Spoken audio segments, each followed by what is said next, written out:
고린도전서 9장 15절입니다. 그러나 내가 이것을 하나도 쓰지 아니하였고 또 이 말을 쓰는 것은 내게 이같이 하여 달라는 것이 아니라 내가 차라리 죽을지언정 누구든지 내 자랑하는 것을 헛된 대로 돌리지 못하게 하라. 내가 복음을 전할지라도 자랑할 것이 없으면 내가 부득불 할 일임이라. 만일 복음을 전하지 아니하면 내게 화가 있을 것이미로라. 내가 임의로 이것을 행하면 상을 얻으려니와 임의로 아니한다 할지라도 나는 직분을 맡았노라. 그런즉 내 상이 무엇이냐? 내가 복음을 전할 때 값없이 전하고 복음으로 인하여 내게 있는 권을 다 쓰지 아니하는 이것이로라. 18절까지입니다.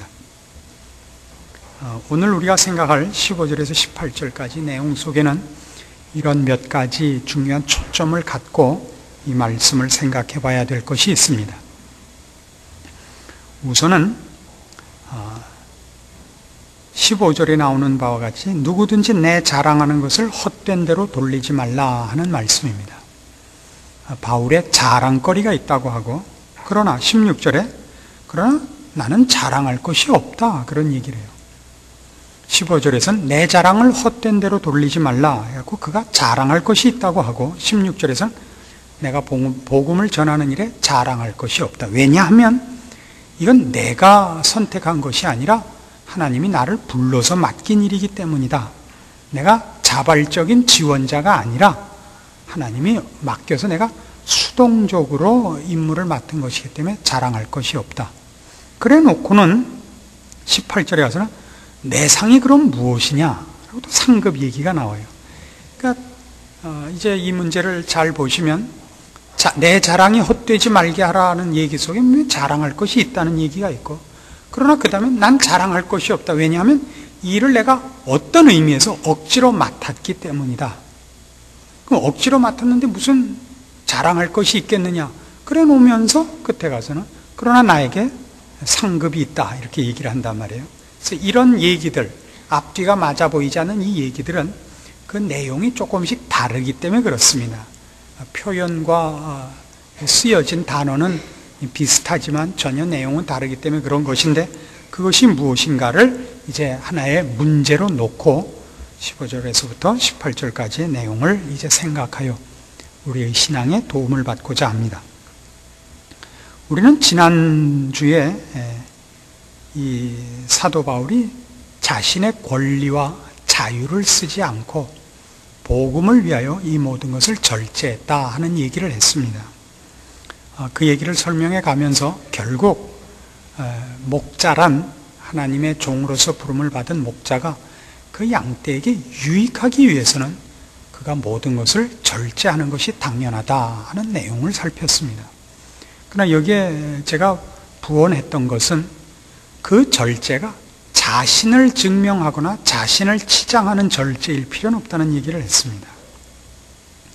그러니까 그가 나는 차를 안 타고 전철만 타고 다닌다 라든가 나는 구리반지 한 번도 껴본 적이 없다든가 이런 것은 의미가 없어요. 교인들을 성도들을 유익해 하기 위한 절제를 말하는 것이지 그가 얼마나 금욕적인가 그가 얼마나 청렴결백한가 하는 것은 인격의 신뢰를 받아내는 차원에서 도움이 되는 절제와 사양이 있어야지 금욕적이고 청렴하다는 군자상을 만들어내는 것으로는 그 목적이 쓰여서는 안 됩니다. 그래서 목사는 좀 잘 먹어둘 필요가 있어요. 그래야 힘있게 뭘 말씀을 전하든지 신방을 다니든지 하지. 밤낮 안 먹고 빌빌거리고 나는 고기도 안 먹어. 나는 좋은 차도 안 타. 그리고 밤낮 집에서 링겔이나 맞고 누워있으면 어떡하자는 거예요. 이건 여러분들이 혼동하지 않게 하기 위해서 지난주에 저로서는 이런 내용을 얘기하는 것이 상당히 껄끄러운 내용입니다만 여러분의 유익을 위하여 제가 조금 묵사발이 돼도 얘기를 하기로 했던 내용입니다. 기억나십니까? 그러니까 앞으로 알아서 하시라는 뜻이 속에 포함되어 있는 겁니다. 자, 그래 놓고 오늘은 15절에 이런 얘기가 나와서 그러는 거예요. 시작을 보세요. 그러나 내가 이것을 하나도 쓰지 아니하였고 또 이 말을 쓰는 것은 내게 이같이 하여 달라는 것이 아니라 내가 차라리 죽을지언정 대단한 얘기죠. 이건 어쩌면 목사들이 갖고 있는 커다란 자존심 중에 하나인지 모르겠습니다. 그래서 여러분들이 이런 거 참 조심하셔야 되는 것 중에 하나인데, 목사에게 어떤 선물을 한다는 건 굉장히 조심스러운 겁니다. 처음에 제가 이 목사가 되기 위한 이 길에 들어왔을 때 제일 어려웠던 것이 뭐냐면, 필요한 것이 너무나 많으면서도 도움을 받는 것이 굉장히 어렵다는 사실이었습니다. 그 도움을 주는 사람이 굉장히 조심하지 않는 한 그 갖다 준 것으로 인하여 서로의 사이가 서먹해진다는 걸 아셔야 됩니다. 목사는 동종의 대상이 아닙니다.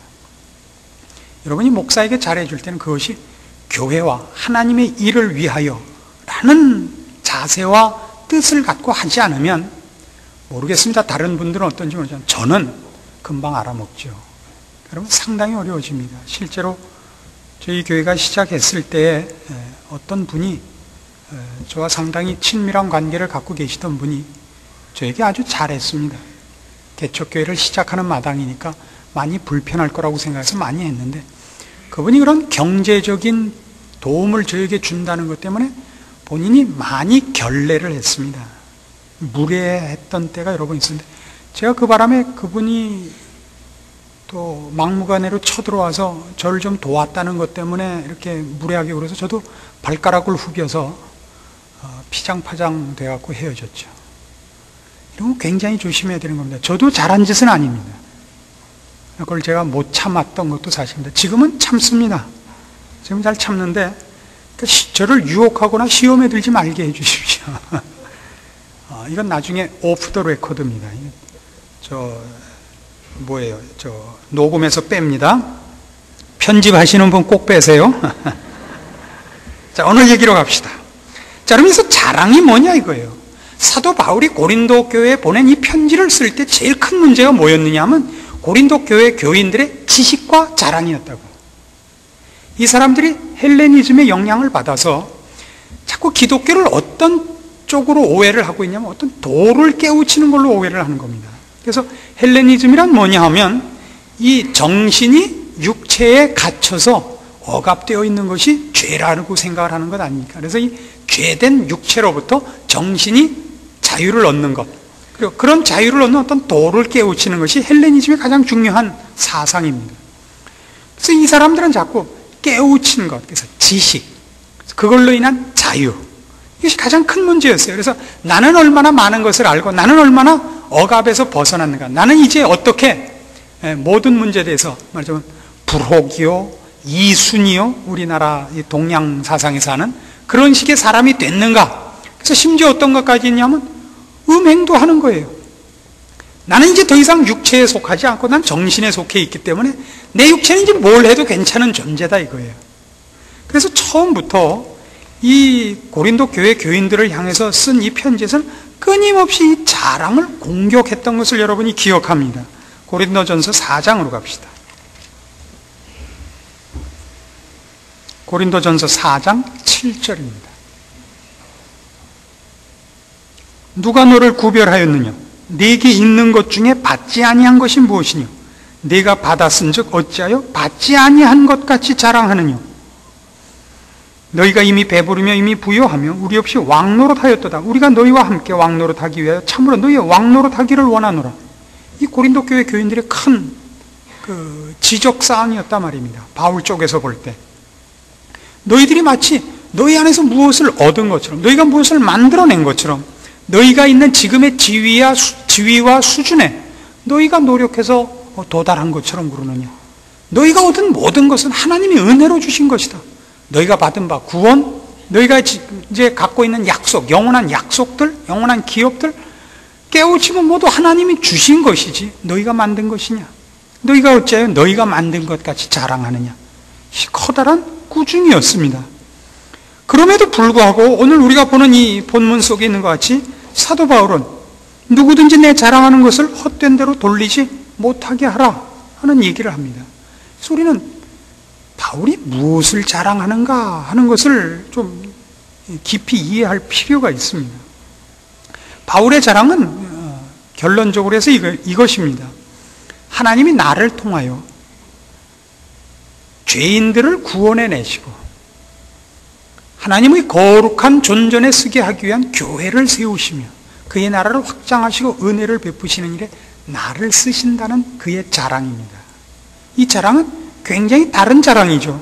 고린도전서 1장 31절 보시면 자랑을 이렇게 묘사했던 것을 만납니다. 기록된 바 자랑하는 자는 주 안에서 자랑하라 함과 같게 하려 함이니라. 이 자랑과 고린도 교회 교인들이 바울에게 꾸중 들었던 자랑과는 달라요. 그 자랑은 뭐냐면 너희가 마치 지금 갖고 있는 신앙과 영원한 약속들에 대하여 너희가 무슨 그 권리가 있는 것처럼 너희가 만들어낸 것처럼 생각하지 말라 이거예요. 우리의 자랑이 있다면 하나님이 내 편이 되신 것, 내가 신자가 된 것, 하나님이 나를 쓰시는 것, 이것이 자랑이다 이거예요. 디모데전서 1장으로 갑시다. 디모데전서 1장 12절입니다. 나를 능하게 하신 그리스도 예수 우리 주께 내가 감사함은 나를 충성되이 여겨 내게 직분을 맡기심이니 내가 전에는 회방자요 핍박자요 포행자였으나 도리어 긍휼을 입은 것은 내가 믿지 아니할 때 알지 못하고 행하였습니다.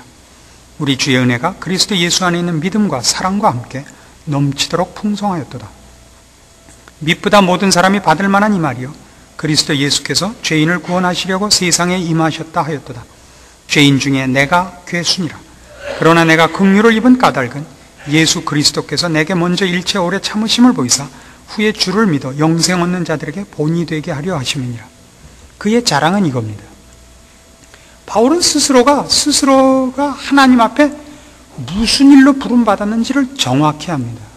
우리는 바울 그러면 많은 서신서를 남기고 그의 신학과 그가 정리한 신앙에 그 진수되는 것들로 인하여 우리가 덕을 보고 있는 그 유명한 사람으로 되어 있습니다만 바울 스스로는 그렇게 생각지 않고 편지를 보낼 때도 그 편지를 이것이 불후의 명작이 되고 후세 사람들이 이걸 보고 도움을 얻고 이것이 성경이 되고 이런 개념에서 작품을 남긴 것이 아니라 안타까움의 발로에 불과했던 것입니다. 그는 자기 자신의 사역이 뭐냐 그럴 때 나를 하나님의 사도로 쓰신 이유가 뭐냐, 나 같은 것도 구원을 얻고 게다가 나 같은 것도 쓰신다는 것을 통해서 하나님이 나중에 구원 얻는 모든 사람들 앞에 하나님의 은혜가 얼마나 큰가를 증명하려고 나를 세우신 것이다 이거예요. 이것이 그의 자랑이라고요. 그의 자랑이 뭐라고요? 하나님이 자기를 이렇게 써주시는 거예요. 그가 능력이 있기 때문에 불러낸 것이 아니라 자기가 모자란 거라도 좋아요. 자기가 가장 미련했던 것, 부끄러운 사실들을 가지고도 하나님이 자기를 이 복음을 전하고 하나님의 은혜를 베풀고 하나님의 하나님 되시는 영광을 드러내는 일에 자기를 불러 써주신 것, 그래서 그 결과로 죽어가는 영혼들이 하나님 앞에 돌아오는 결과가 생기는 것, 이것이 그의 자랑이라고요. 우리는 늘 이런 오해를 하지요. 사도 바울에 대한 우리의 그 평가는 상당히 잘못된 것입니다. 그는 많은 교회를 세운 사람이요 그 일을 위하여 많은 고난과 핍박을 당했으나 굴하지 않은 사람입니다. 그래서 우리는 바울을 대단히 위대한 사람으로만 자꾸 평가를 하려고 그러죠. 그러나 성경이 가르치는 건 뭡니까? 바울은 그런 사람이 아니었습니다. 바울이 많은 서신을 남길 수밖에 없었던 것은 그가 한 모든 목회들이 거의 다 실패했기 때문입니다. 언제나 문제가 많았기 때문에 그가 편지를 쓸 수밖에 없었던 거예요. 우리는 다메섹 도상에서 사울이 바울로 회심하는 장면을 놓고도 봐라 바울은 다르다 그렇게 생각을 해요. 가말리엘 문하고 히브리인 중에 히브리인이고 율법으로는 완전하고 대단한 사람이니까 하나님이 직접 스카우트하러 왔다고 그런단 말이에요. 누구를 보내서 잡으러 오지 않고 예수님께서 직접 바울은 스카우트해 오더라. 그렇지 않죠. 누구를 통해서 얘기를 해도 안 되니까 할 수 없이 맨 마지막에 예수님께서 직접 오셔서 아주 그냥 땅바닥에다 매다 꽂았죠. 뭐 업어치기로 그냥. 그래서야 돌아온 거예요. 그때 사울이 얼마나 미련했냐 하면 이거 보세요. 밝은 빛을 비췄더니, 원래 밝은 빛을 비추면 어두워서 안 보이던 것도 빛이 밝아지면 더 잘 보여야 될 거니, 밝은 빛을 비췄더니 눈알이 먼 사람이에요. 성경의 표현이에요. 빛을 비췄더니 그럼 불이 없었을 때는 어땠다는 거예요? 성경에 그런 표현이 많죠. 부자는 하나님 나라 들어가기가 얼마나 어렵다고요? 낙타가 바늘귀를 들어가는 것보다 어려워요. 그럼 거지는요? 더 말할 것도 없다 이거예요. 부자란 성경에서는 그런 의미에서 능력 있는 자라는 상징이거든요. 부자가 꼭 능력 있는 건 아니지만 능력 있는 자의 상징이에요. 그렇다면 나머지는 물어볼 것도 없다예요. 그러니까 바울이 율법으로는 온전하다고 스스로 자부했던 바울이 빛을 비췄더니 눈이 멀었으면 나머진 무삼하겠습니까? 그럼에도 불구하고 우리는 바울에 대하여 평가가 언제나 잘못되어 있죠. 바울이니까 직접 모시러 왔다 이거예요. 아닙니다. 그래서 바울은 능력 있게 쓰이지 않았습니다. 그는 늘 실패하는 자로 되어 있습니다. 이걸 놓치지 않아야죠. 그래서 바울의 자랑은 이거예요. 하나님이 나를 그렇게 쓴다 이거예요. 난 그걸 알고 있다 이거예요. 내 자랑이 뭐냐? 하나님이 나를 어떻게 쓰시느냐는 하나님 마음대로고 나를 은혜와 구원의 일에 쓰고 계시다는 것이 내 자랑이다 이거예요. 고린도후서 12장으로 가보시겠습니다.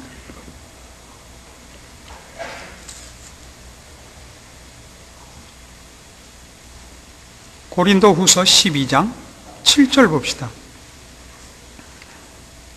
여러 계시를 받은 것이 지극히 크므로 너무 자고하지 않게 하시려고 내 육체에 가시 곧 사단의 사자를 주셨으니 이는 나를 쳐서 너무 자고하지 않게 하려 하심이니라. 이것이 내게서 떠나기 위하여 내가 3번 주께 간구하였더니 내게 이르시기를 내 은혜가 네게 족하도다. 이는 내 능력이 약한 데서 온전하여짐이라 하신지라. 이러므로 도리어 크게 기뻐함으로 나의 여러 약한 것들에 대하여 자랑하리니 이는 그리스도의 능력으로 내게 머물게 하려 함이라.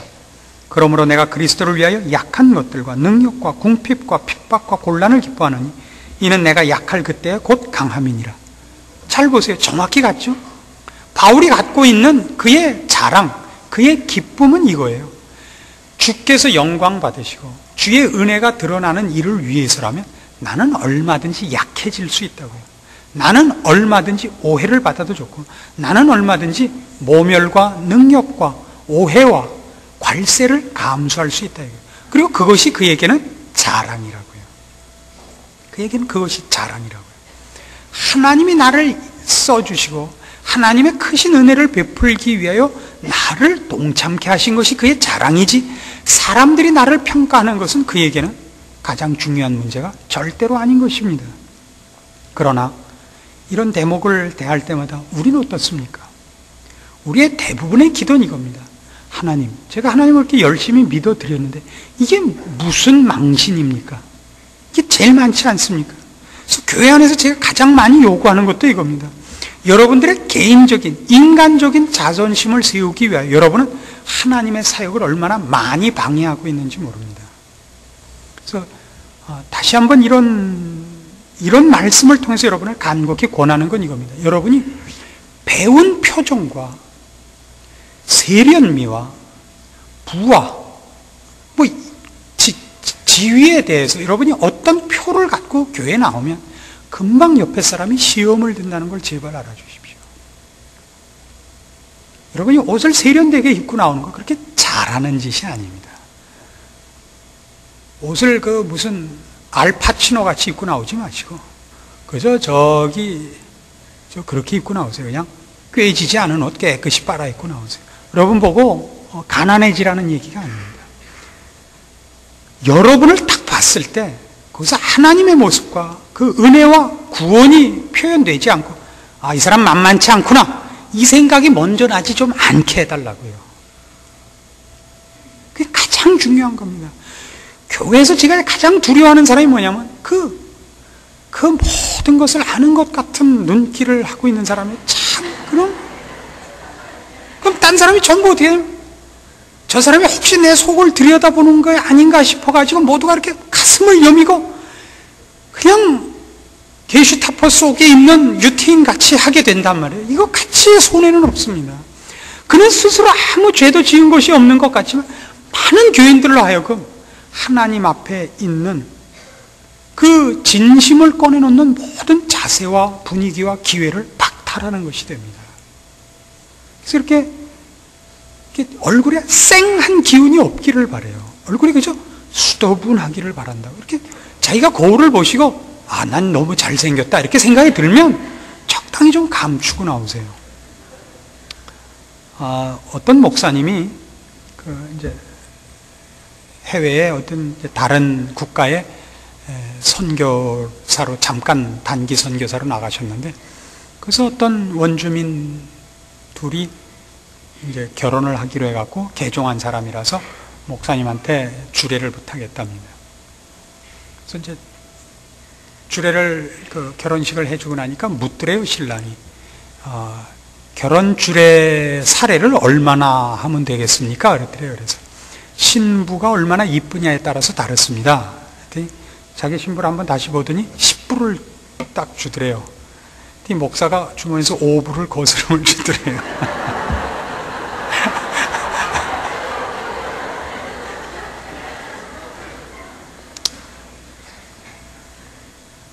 그래서 여러분들이 교회 나오실 때는 부부가 서로가 서로를 좀 보세요. 넥타이도 너무 멋있는 거 하고 나오는가?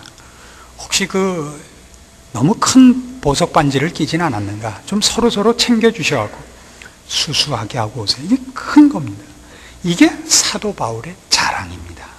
그래서 그는 기꺼이 그리스도의 능력으로 내 몸에 거하게 하기 위해서는 난 얼마든지 약해지겠다. 난 얼마든지 사람들에게 오해를 받고 능력을 당해도 좋다. 주께서 나를 통하여 일하시는 그 일이 많은 열매를 맺을 수가 있다면 나는 뭐라도 좋다. 이것이 바울의 자랑인 것입니다. 그러면 지금 우리가 얘기한 것 같이 바울의 자랑이 이것이라는 걸 봤는데, 아까 우리가 본문에서 확인했던 문제거리들은 이것이었습니다. 그런 그의 자랑은 이런 자랑입니다. 하나님께서 그를 쓰시고 그를 통하여 은혜와 구원과 복음이 전파되는 자랑입니다. 그런데 그 일에 대하여 다시 이번엔 자랑할 것이 없다 그럽니까? 그러니까 지금 바울이 하는 얘기의 미묘함은 커다란 이런 이유 때문입니다. 자꾸만 고린도 교회 교인들이 자랑이라는 말을 세상적으로 개인적인 자존심으로 밖에는 이해를 못하니까 이 자랑이 그런 자랑이 아니고 하나님 앞에 인정받는 자랑, 신자된 자랑, 신자로서 새로운 가치와 새로운 내용과 새로운 방향을 가지는 자랑. 그러나 둘 다 자랑이라는 표현은 똑같잖아요. 그래서 그 둘을 자꾸 분리하느라고 애씁니다. 그러면서 내가 이렇게 된 것을, 이 자랑이라는 것을 내가 이 일을 하기로 작정하고 나는 감수하기로 하고 나는 이 일에 뛰어든 지원자고 자발적인 헌신자라는 의미에서 자랑은 아니다 이거예요. 왜냐하면 이 사도라는 직분을 내가 한 것이 아니라 내가 자원하고 내가 준비하고 내가 실력이 있어서 여기에 발탁된 것이 아니라 하나님의 은혜로 부른 직분이기 때문에 그런 의미에서의 자랑은 아니다 이거예요. 갈라디아서 1장으로 갑니다. 갈라디아서 1장 15절 보세요. 그의 사도 직분을 어떻게 그가 얻게 되었는가 하는 묘사가 있습니다. 갈라디아서 1장 15절. 그러나 내 어머니의 태로부터 나를 택정하시고 은혜로 나를 부르시니가 그 아들을 이방에 전하기 위하여 그를 내 속에 나타내시기를 기뻐하실 때 내가 곧 혈육과 의논하지 아니하고 이제 그 부름에 응했다 이겁니다. 근데 잘 보시면 바울이 이런 얘기를 하잖아요. 15절에 내 어머니의 태로부터 나를 택정하시고 은혜로 나를 부르시니. 모든 서신서가 그렇습니다만 처음에 자기의 직분에 대한 설명이 이렇게 나옵니다. 갈라디아서 1장 1절도 보세요. 사람들에게서 난 것도 아니요 사람으로 말미암은 것도 아니요 오직 예수 그리스도와 및 죽은 자 가운데서 그리스도를 살리신 하나님 아버지로 말미암아 사도된 바울은. 서신서마다 이렇게 시작이 됩니다. 바울은 자기가 지금 맡은 일이 자기가 자원하고 지원하고 그리고 실력이 있어서 발탁된 것이 아니라 하나님이 불러내서 쓰는 것이라 이거예요. 그래서 그가 가진 실력이나 무슨 고귀한 이상의 산물이 아니기 때문에 그가 쓰임받는 것은 나 같은 죄인도라는 것이라는 게 아까 우리 읽었던 디모데전서 1장 12절 이하예요. 그래서 이 자랑, 내 약한 것들을 자랑하고 내가 내 몸에서 하나님이 영광 받으시고 하나님께서 베푸시는 은혜와 구원이 펼쳐지는 일에 쓰임받는 것을 위해 그것을 자랑하고 그 일을 위해서는 나는 뭐가 돼도 좋다라는 말이 마치 그런 고귀한 희생을 위하여 내가 결심을 하고 그 일에 나를 던졌다라고는 이해하지 말란 말이에요. 또 그래서 이런 여러분의 유익을 위해서 이해를 돕기 위해서 설명을 하자면 목사들이 이 실수를 많이 해요. 가끔가다 목사들이 이렇게 자기를 설명한다고요.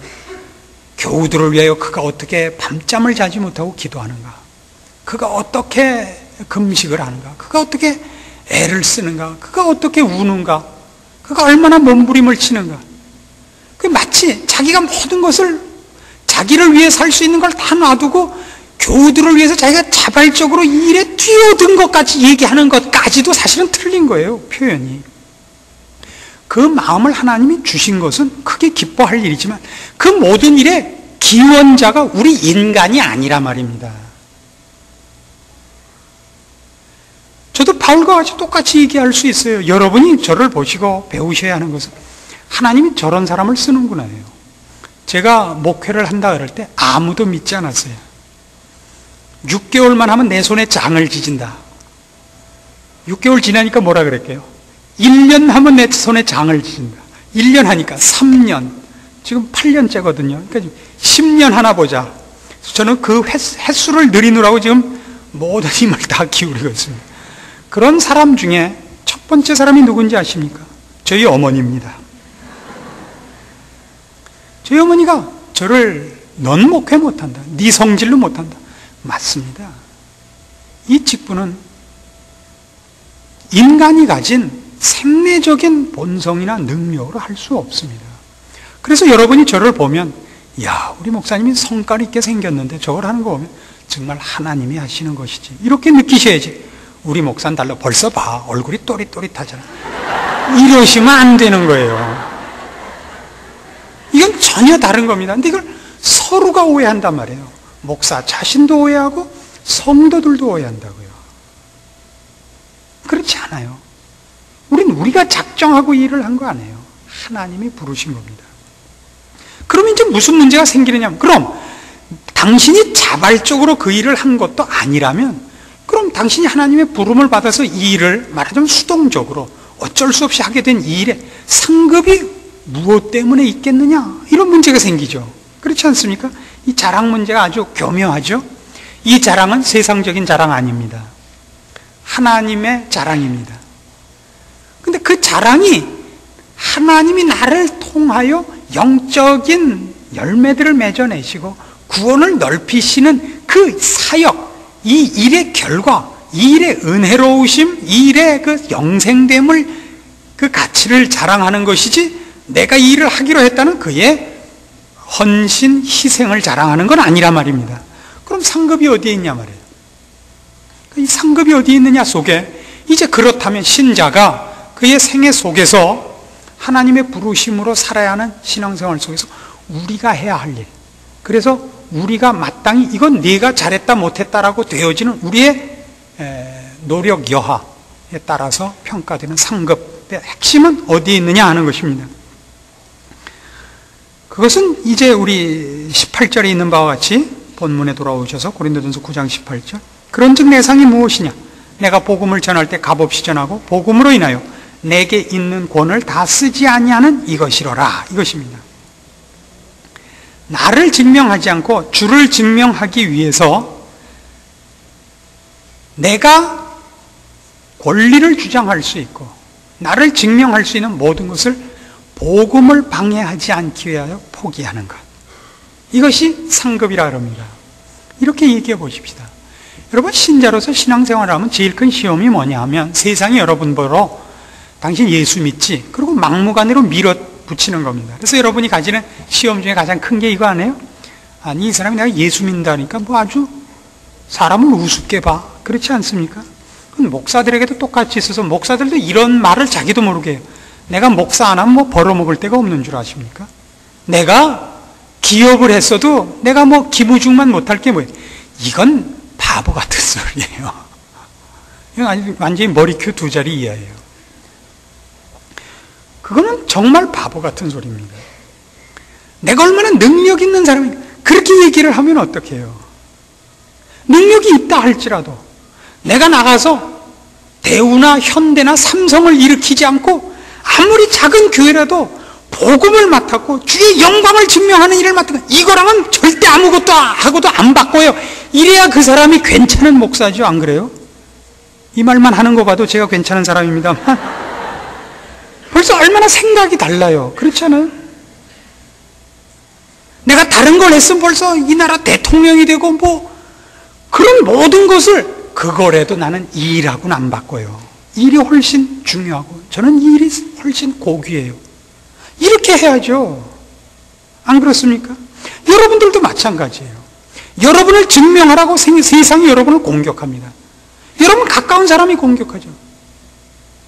너 예수 믿어갖고 얻은 게 뭐야? 예수 믿어서 사업이 잘 돼? 무슨 애들이 공부를 잘해? 병이나 뭐 난 게 뭐 있어? 그럴 때 그냥 뭐라 그래요? 씩 웃고 글쎄 말이야 나도 왜 예수 믿나 몰라. 내가 미친놈이 아니면 네가 미친놈이겠지. 그게 우리의 상급이라고요. 복음을 위하여 모든 것을 참는 겁니다. 고린도후서 11장으로 가보시겠어요? 이 표현을 사도 바울은 이렇게 하고 있습니다. 고린도후서 11장 5절입니다. 내가 지극히 큰 사도들보다 부족한 것이 조금도 없는 줄 생각하노라. 내가 비록 말에는 졸하나 지식에는 그렇지 아니하니 이것을 우리가 모든 사람 가운데서 모든 일로 너희에게 나타내었노라. 내가 너희를 높이려고 나를 낮추어 하나님의 복음을 값없이 너희에게 전함으로 죄를 지었느냐? 이게 참 무섭잖아요. 내가 너희를 섬기기 위하여 다른 여러 교회에서 요를 받은 것이 탈취한 것이냐? 얼마나 이게 잘 보세요. 고린도 교회 교인들을 예수 믿게 하는데 저들로 하여금 시험당하거나 복음의 내용이 가려지지 않게 하기 위해서 고린도 교회 선교를 할 때는 그 사람들에게 바울이 필요한 것을 그 사람들에게 도움을 받지 않았다는 겁니다. 오히려 다른 교회에서 도움을 받아가지고 고린도 교회 교인들한테는 이 사람이 말 팔아먹는 사람이라는 오해를 사지 않으려고 이 복음이 얼마나 중요한가를 위해서 그것에 조금이라도 방해가 되는 것이 있다면 전부 다 감수했단 말이에요. 그들에게 이 복음이 제대로 전달되게 하기 위해서 그가 지식 있는 자로 그들 앞에 서지 않고 높은 자로 서지 않고 섬기는 자로 낮은 자로 섰다는 겁니다. 이것이 그의 상급이라는 거죠. 빌립보서 4장으로 가보시겠습니까? 10절 말씀 봅니다. 내가 주 안에서 크게 기뻐하면 너희가 나를 생각하던 것이 이제 다시 싹이 남이니 너희가 또한 이를 위하여 생각은 하였으나 기회가 없었느니라. 내가 궁핍함으로 말하는 것이 아니라 어떠한 형편에든지 내가 자족하기를 배웠느니 내가 비천에 처할 줄도 알고 풍부에 처할 줄도 알아. 모든 일에 배부르며 배고픔과 풍부와 궁핍에도 일체의 비결을 배웠노라. 내게 능력 주시는 자 안에서 내가 모든 것을 알 수 있느니라. 이 말은 생각보다 어려운 말입니다. 왜냐하면 바울은 지금 감옥에 있고 빌립보 교인들이 그를 위로하러 찾아왔습니다. 그에게 생필품을 갖다 준 걸로 알고 있습니다. 그가 하는 말이 내게 능력 주시는 자 안에서 내가 모든 것을 알 수 있다 그럽니다. 그러면 이 도움을 주러 온 사람들이 볼 때 얼마나 괴이하겠습니까? 그 답이. 자기네들의 도움을 받으면서 내가 이것이 필요했었는데 이것이 없어서 그동안 고생을 했는데 이런 걸 갖다 주셔서 참 좋습니다. 이걸 주신 사랑도 고맙고 이 물건도 너무나 도움이 되겠습니다. 이래야 맞는데 내게 능력 주시는 자 안에서 내가 모든 것을 알 수 있노라 그러면 저 같으면 주다가 뺏을 것 같아요. 그럼 당신 갖고 있는 모든 걸 할 수 있다는데 이게 무슨 도움이 되겠소? 그러나 바울이 하는 얘기는 그게 아닙니다. 11절 내가 궁핍함으로 말하는 것이 아니다 이거예요. 어떠한 형편에든지 내가 자족하기를 배웠느니 내가 비천에 처할 줄도 알고 풍부에 처할 줄도 알아요. 모든 일에 배부른 것과 배고픈 것, 궁핍, 풍부와 궁핍 둘 다 반대되는 개념 아니에요. 일체의 비결을 배웠다. 그러니까 그 둘이 상관이 없게 된 거예요. 비천과 풍부, 배부름과 배고픔, 풍부와 궁핍에 상관이 없는 거예요. 말하자면 그의 사역은, 바울이 알고 있는 그의 사역은 이거예요. 세상의 것으로는 도움이 안 돼요. 돈이 더 있고 지식이 더 있고 권세가 있다고 해서 도움이 안 되고, 그러니까 그것이 없다고 해서 방해가 안 된단 말이에요. 그러니까 그는 내게 능력 주시는 자면서 내가 모든 걸 할 수 있어요. 이 모든 것은 그러니까 풍부하게 만드는 것, 배고픈 지경에서 배 부르게 만드는 것, 궁핍한 데서 풍부하게 가는 싸움이 아닌 겁니다. 그건 둘 다 상관이 없는 길을 가고 있는 거예요. 그러니까 그는 주께서 그에게 시키는 일이, 주께서 시킨 그 일은 주님께서 주시는 힘으로 밖에는 좌우되지 않는 길을 가고 있는 거예요. 그래서 그 길을 위해서라면 주님이 나한테 맡긴 일과 그 일을 수행하는 주님의 능력만 부여된다면 세상적인 환경과 조건은 배부르냐 배고프냐, 풍부하냐 비천하냐는 상관이 없는 길을 갈 수 있는 거예요. 모든 일을 할 수 있는 거예요. 그 일을 위해서 하나님이 나와 함께 하시고 나에게 그의 사역을 맡긴 이상은 나는 매맞으러도 갈 것이고 바다에 빠지는 것도 갈 것이고 사람들한테 오해도 받을 것이고 능력도 능히 받으리라, 이런 말이 내게 능력 주시는 자에서 내가 모든 것을 할 수 있다. 그 모든 것을 할 수 있다는 세상에서 무슨 꼴이라도 난 당할 수가 있다, 이런 말이 되는 겁니다. 이것이 그의 상급인 것입니다. 여러분은 여러분 생애 속에서 신자로서 살아야 하고, 그래서 여러분을 통하여 하나님이 증명되어야 하는 왕 같은 제사장입니다. 하나님이 여러분을 부르셔서 여러분이 하나님을 선택한 것이 아니라 하나님이 여러분을 선택했고 여러분에게 어떤 환경과 조건과 직분을 주셨습니다. 여러분은 그 일에 이제 얼마나 열심을 내느냐 이상으로 그 일을 수행하는 데 있어서 바로 이런 사도 바울의 상급관, 그 일을 위하여, 즉 하나님이 여러분에게 맡긴 인생, 신자로서의 증언을 위해서 여러분이 얼마나 여러분 스스로를 복음을 위하여 절제하느냐, 자신의 증명을 감추고 어떻게 주께서 더 많이 드러나게 하느냐의 싸움에 여러분의 상급이 걸려있는 신자인 것입니다. 이것이 오늘 고린도전서 9장 15절에서 18절까지 우리가 본 본문의 중요한 내용들입니다. 이 일을 위하여 여러분 부단히 노력하시고 말씀 앞에 여러분을 가다듬으셔서 제발 신자다운 신자들이 되어주십시오. 오늘날 우리 주변에 큰 교회들이 많습니다. 그래서 큰 교회가 어떤 영향을 미치고 있습니까? 큰 교회, 그럼 먼저 무슨 생각이 납니까? 많은 교인, 실력 있는 교회, 능력 있는 교회, 유명한 교회지. 그래서 그 교회가 어떤 영적 영향력을 갖고 있다고는 우리가 꼭 말할 수가 없지 않습니까? 그래서 그 교회 목사, 그러면 많은 교인이 있는 교회 목사, 능력 있는 목사, 유명한 목사라고는 해도 그분을 생각할 때 우리가 영적인 영향력을 받지 않죠. 얼마 전에 제가 영락교회 가서 1시간 특강을 하고 올 기회가 있었는데 거기서 바로 이런 얘기를 했어요. 대부분 그 나이 드신 여자 권사님들이 오셨길래 그렇게 얘기를 했습니다. 나이가 들면 제발 젊은 애들하고 경쟁 좀 하지 말라고. 여러분에게도 말씀한 거지. 거울아 이 세상에서 누가 제일 이쁜, 이것 좀 하지 말라고 제발. 나이 들었으면 나이 든 멋을 좀 내시라고. 그 주렁주렁 모가지 목 좀 달고 다니지 말고, 귀에다 좀 달고 다니지 말라 그랬대. 그 다음에 이런 유행어가 생겼답니다. 저는 이걸 여러분과 저의 유익을 위해서 증언을 하려고 합니다. 그 다음부터 누가 목걸이를 하고 오거나 귀걸이를 하고 오면 그런데요. 당신 박영선 목사한테 혼날라 그래? 이건 괜찮은 거예요. 여러분들도 좀 그래 주세요. 당신 혼날라고 그러고 왔어? 우리가 증명해야 되는 건 그런 우리의 청춘이 아닙니다. 우리의 지식이 아닙니다. 여러분은 신자로서 모든 사람 앞에 증명돼야 됩니다. 여러분이 좋은 학교 나왔다든가, 지금 좋은 가정생활 한다든가, 좋은 직장이 있다든가, 좋은 교육을 받았다든가, 세련미라든가 이런 것은 증명될 필요가 없습니다. 여러분을 보는 사람들 앞에서 여러분이 예수를 믿는 신자라는 것이 증명돼야 됩니다. 여러분을 통하여 증명되는 모든 은혜와 긍휼과 자비와 영생과 그 영원한 나라의 기업과 소망이 여러분 안에 가득 차고 넘치는 모습을 만들어 주십시오. 그래서 아버지께서 여러분 인생을 통하여 영광 받으셔야 됩니다. 그래서 다시 디모데전서 1장 12절로 가시면 이렇게 결론을 맺읍시다. 이 유명한 디모데전서 1장 12절 이하의 말씀은 끝에 이렇게 끝이 납니다. 16절 봅시다. 그러나 내가 긍휼을 입은 까닭은 예수 그리스도께서 내게 먼저 일체 오래 참으심을 보이사 후에 주를 믿어 영생 얻는 자들에게 본이 되게 하려 하심이니라. 만세왕 곧 썩지 아니하고 보이지 아니하고 홀로 하나이신 하나님께 존귀와 영광이 세세토록 있어지이다. 아멘. 이렇게 되는 거예요. 그러니까 바울이 바보가 되는 거죠. 저런 친구도 하나님이 구원을 베푸실 뿐만 아니라 저렇게 중요한 일을 맡겼다.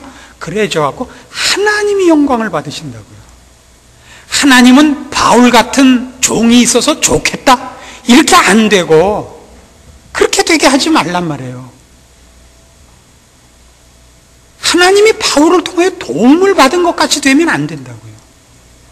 바울을 보고 우리가 하나님의 은혜, 그의 긍휼, 그의 자비, 그의 능력을 보고 그는 없어지고 증언자는 없어지고 증언자의 증언을 통하여 부각된 하나님께 세세 무궁토록 영광이 있어지는 그런 여러분의 존재가 되셔야 됩니다. 이것이 신자의 영광이요 상급입니다. 제가 드린 말씀이 조금 여러분에게 너무 과격했을까 봐 걱정이 됩니다. 여러분들이 차근차근 이 신자로서의 삶의 기쁨을 맛보시고 그렇게 여러분을 신령한 사람으로 만들어가기를 바라서 이 말씀을 증거합니다. 이걸 갖고 누구 귀걸이하거나 목걸이하고 오면 또 손가락질 하지 마세요. 여러분이나 하세요. 여러분이나. 그걸 누굴 비평하려는 게 아닙니다. 그리고 할 수 없이 해야 되는 사람이 있습니다. 목에 흉터가 있다든가 귓볼이 너무 작다든가 그럼 할 수 없는 거예요. 캄프라치를 해야 되는 것도 일종의 센스입니다. 남을 공격하라고 한 얘기가 아니라 각자가 자신을 돌아보고 자기가 할 수 있는 최선을 다하며 하나님과 여러분 사이에서 신앙적인 면에서 여러분을 자꾸만 돌아보는 이 일, 이것이 중요한 줄로 압니다. 기도하십시다. 하나님 아버지 은혜를 감사합니다. 우리를 사랑하시고 우리에게 영원한 나라를 주신 하나님 앞에 우리가 더 무엇 구할 것이 있겠습니까? 오직 구할 것이 있다면 우리를 미련함과 게으름에서 구해 주시기를 구하고 우리에게 허락된 영원한 기업과 약속과 그 소망이 든든해져서 우리의 인생이 어리석지 않기를 구할 뿐입니다. 짧은 인생입니다. 지혜롭게 살게 하시고 성실하게 살게 하시고 충성되이 살아서 주 앞에 인정함을 받고 쓰임받고 열매 맺어 주 앞에 서는 날 부끄러움 없이 서게만 하여 주시옵소서. 예수님의 이름으로 기도합니다.